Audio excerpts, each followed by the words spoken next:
ओ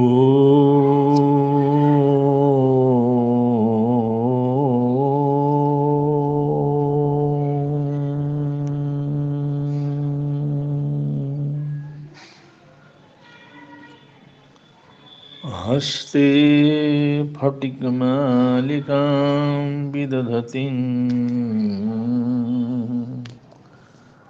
पद्मासने संस्थितां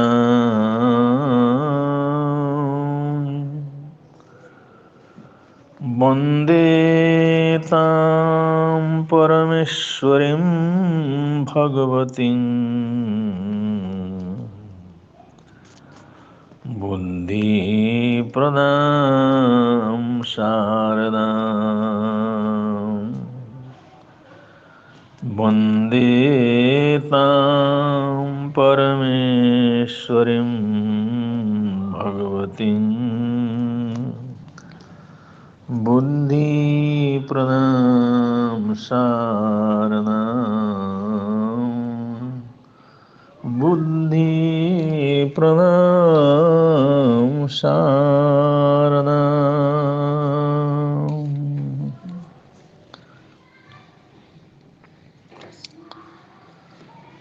बहुत लोगों की जिज्ञासा है, मंत्र क्या है?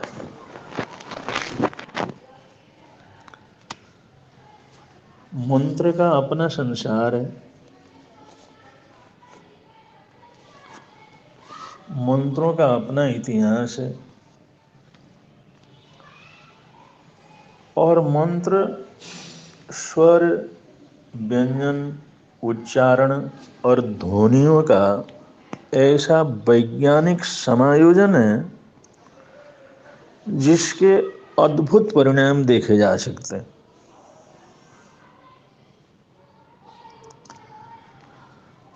मंत्र स्वर व्यंजनों का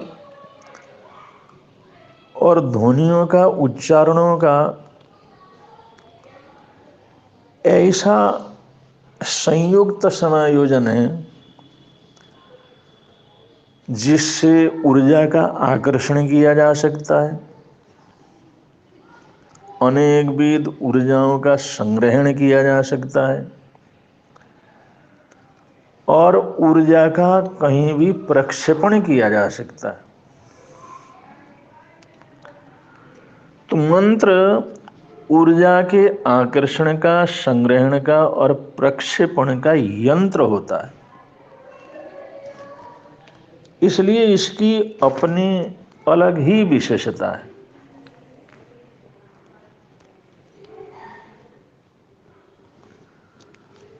मंत्र के अनेक भेद हैं, मंत्र अनेक प्रकार के होते हैं। कुछ मंत्र अर्थपूर्ण मंत्र होते हैं जिनका कोई न कोई अर्थ सामान्य रूप से निकलता है। कोई कुटिल अर्थपूर्ण मंत्र होते हैं, कुछ बीजाक्षर मंत्र होते हैं जो ऊर्जा प्रदान होते हैं, कुछ पूजा के मंत्र होते हैं, प्रार्थना के मंत्र होते हैं,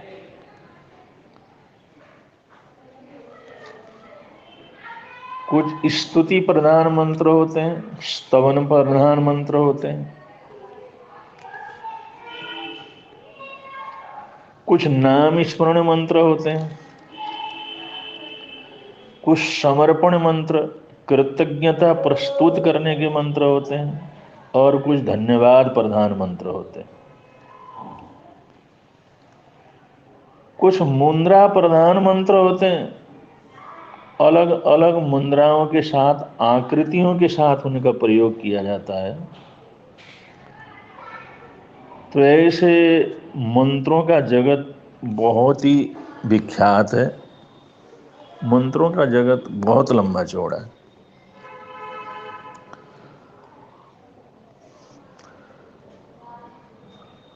कुछ उच्चारण ऊर्जा से संबंधित हैं। मंत्रणा करना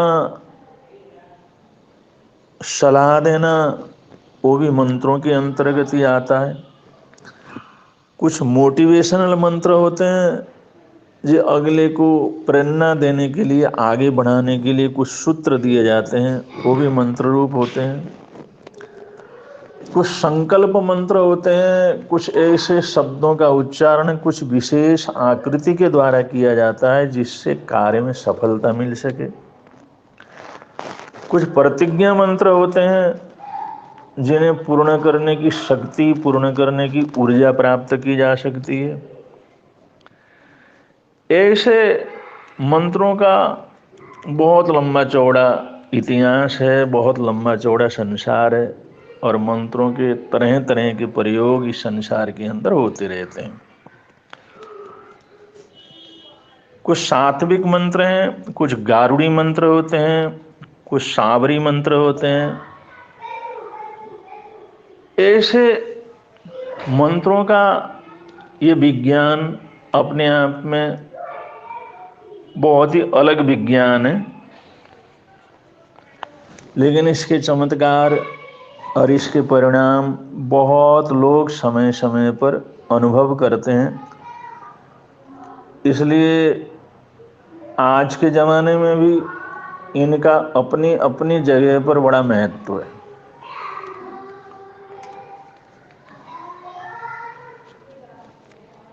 और जो विशेष आगम हैं, सूत्र हैं, या महापुरुषों के मुखार बिंद से निकली हुई शब्द श्रृंखला है, या उनका उपदेशात्मक कोई संदेश है, वो भी मंत्रों के अंतर्गत ही आते हैं, और उनसे भी बड़ा मार्गदर्शन और बड़ी सफलताएं मिलती हैं।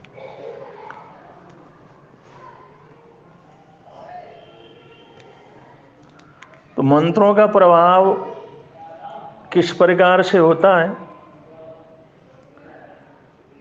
ये तो हम शब्दों के माध्यम से नहीं कर सकते, लेकिन एक घटना से कुछ हमारे को समझ में आ सकता है। एक स्टेशन के सामने से अर्थी जा रहा था, किसी की अर्थी जा रही थी, तो एक तिलकधारी बगल में झोला लटकाया हुआ, पीला गमछा पहना हुआ, एक गारुड़ी, एक ओझा, जिस समय स्टेशन के अंदर से बाहर आया तो उसने देखा अर्थी जा रही है। तो अर्थी के अंदर चल रहे, जो अर्थी के साथ चल रहे लोगों से उसने पूछा कि क्या हुआ, तो पता लगा किसी नौजवान की मृत्यु हुई है, और उससे पूरा परिवार बहुत दुखी है, और हम सारे गांव वाले भी बहुत दुखी हैं। हुआ क्या था,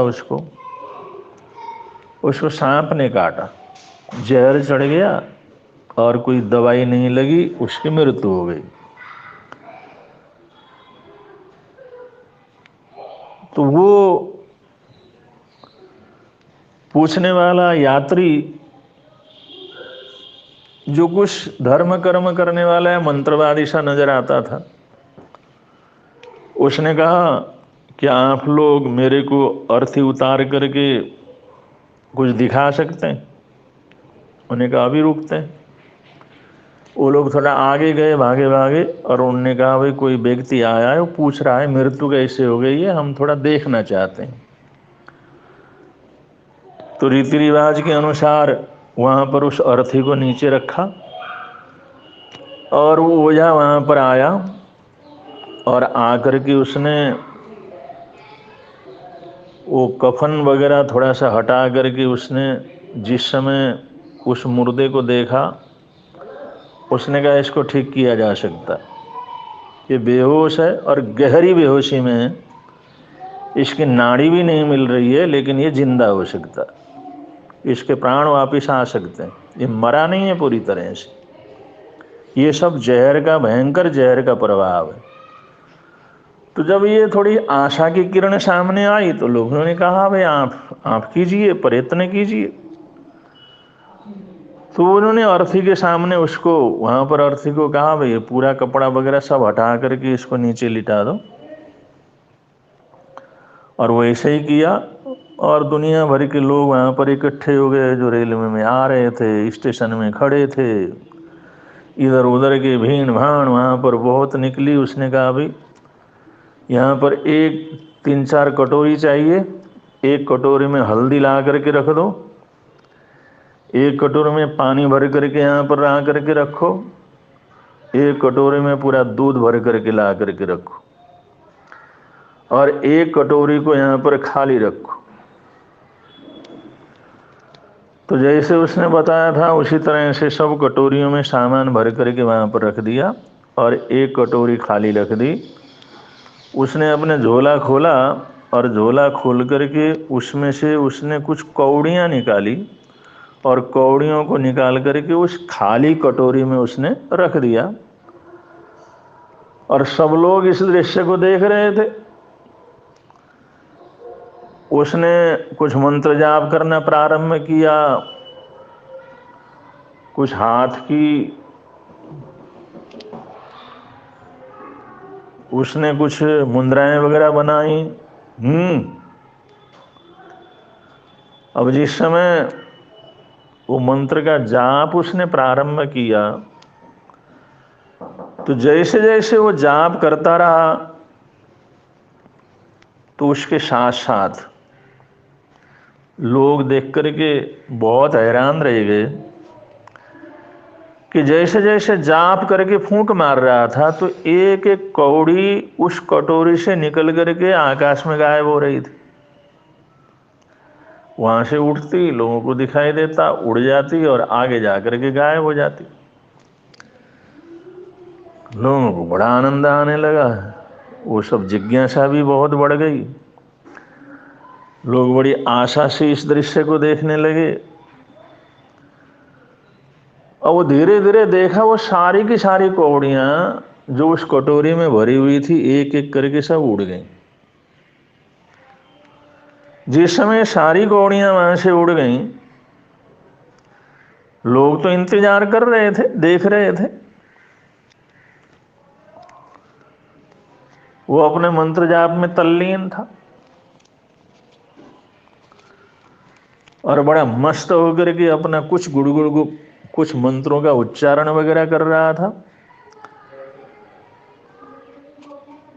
तो थोड़ी देर में एकदम वो खड़ा हुआ, और खड़ा होकर के कहा रास्ता बनाओ, रास्ता बनाओ, इधर से खाली कर दो, इस रास्ते से खाली कर दो, ये रास्ता छोड़ दो, इधर से भीड़ को इधर उधर हटाया, आप लोग दूर दूर हो जाओ, रास्ता छोड़ दो, इधर से पूरी तरह से खाली कर दो इस इलाके को। जिस समय लोगों ने खाली किया और वो सब लोग उधर देखने लगे, झाड़ी की तरफ से एक जहरीला सांप, भयंकर सांप उधर से आता दिखाई दिया, और उसके ऊपर, सिर के ऊपर वो सारी कौड़ियां चिपकी हुई थी। लोगों को बड़ा आश्चर्य हुआ। सांप आया, झाड़ी के बीच में से आया, और उसके सिर में वो कौड़ियां चिपकी पड़ी हैं। जैसे वो कौड़ियों वाला सांप वहां पर आया, सब लोगों ने देखा, तो वहां आकर के, जहां पर ये सब अनुष्ठान वो कर रहा था, वहां आकर के उसको रुकने की इशारा किया। वो सांप वहां पर रुक गया। रुकने के बाद कुछ मंत्र पढ़ता रहा। वो सांप भी ऊपर नीचे अपने फण को हिलाता रहा। तो उसने एक एक कौड़ी को वहां से निकलने की सलाह दी, वहां से अलग होने की सलाह दी। पर एक एक निकलो और अपनी कौड़ी में आ जाओ, एक एक निकलो और इसमें आ जाओ। और एक एक कौड़ी निकलती चली गई, और वो जो है उस कोयले के अंदर आकर के पड़ती चली गई। लोग बड़े हैरान हो गए। लोगों ने देखा कमाल की बात है, और उस सांप का जो सिर था वो कौड़ियों से रहित हो गया। ये सब देखा लोगों ने। जिस समय उसके सिर से वो सारी कौड़ियां हट गईं, तो उसने फिर मंत्र पढ़ना शुरू किया, फिर उसको संबोधित किया। उन्होंने कहा, तुमने इस व्यक्ति को काटा है, इसके शरीर के अंदर जहर छोड़ा है, तुम आगे बढ़ो और इस व्यक्ति के जहर को तुम वापस लो, वापस खींच लो। आगे बढ़ो, जहां से तुमने काटा है, जहर छोड़ा है, वहीं पर मुख लगाओ और वहां से जहर को वापस खींचो। उसने उस जगह को पहले खाली किया हुआ था, जहां पर उसका जख्म वगैरह था, जहां उसने काटा था, उसको पहले कपड़े से खाली किया हुआ था। तो वहां पर आया वो, धीरे धीरे जैसे जैसे उसने आह्वान किया, मोटिवेशनल किया, उसको कहा, नहीं आओ आगे बढ़ो, ये काम करो, ये सब लोग परेशान हैं, दुखी हैं, ये बड़ी पुण्यवानी का काम है, तुम्हारा अपराध नहीं है, लेकिन फिर भी तुम आगे आओ और इस व्यक्ति का जहर चूस करके इसको जहर से मुक्त करो। जैसे मंत्र पढ़ता रहा और उसको बुलाता रहा, वो शाम धीरे धीरे सामने आया और आकर के जहाँ पर उसका घाव था वहाँ पर मुंह लगाया, वहाँ पर दांत गाड़े और उसने उस तरह से जैसे जैसे मंत्र पढ़ता रहा, उस सांप ने पूरा का पूरा जहर उसके शरीर से पूरी तरह से खींच लिया उसने। और जिस समय जहर को उसने खींच लिया और ऊपर इधर उधर देखने लगा, तो उस व्यक्ति ने कहा, भाई ये दूध का कटोरा रखा हुआ है, ये तुम्हारे सम्मान के लिए है, तुम्हारे आदर के लिए है, तुम आए, तुमने हमारी बात को माना, हम तुम्हारी बड़ी प्रशंसा करते हैं, तुम इस दूध को जो हमने तुम्हारे सम्मान के लिए रखा है, इस दूध को पियो, इसको दूध को पी करके जहाँ से तुम आए हो उधर जा सकते हो, ये हमारा आतिथ्य स्वीकार करो, ये हमारा सम्मान स्वीकार करो, ये दूध को पियो। जैसे जैसे उसने बोला तो उस कटोरे के पास गया और उसने मुंह लगाया और धीरे धीरे धीरे धीरे पूरा का पूरा दूध पिया और बड़ा खुश प्रसन्न होकर के इधर उधर देखा और जिस रास्ते से आया था उस रास्ते से वो रवाना हो गया। लोग हैरान हो गए, लोगों ने बड़े आश्चर्य से देखा और थोड़ी देर में देखा उस व्यक्ति की थोड़ी हिलन चलन शुरू हो गई है। उसने जो वहां पर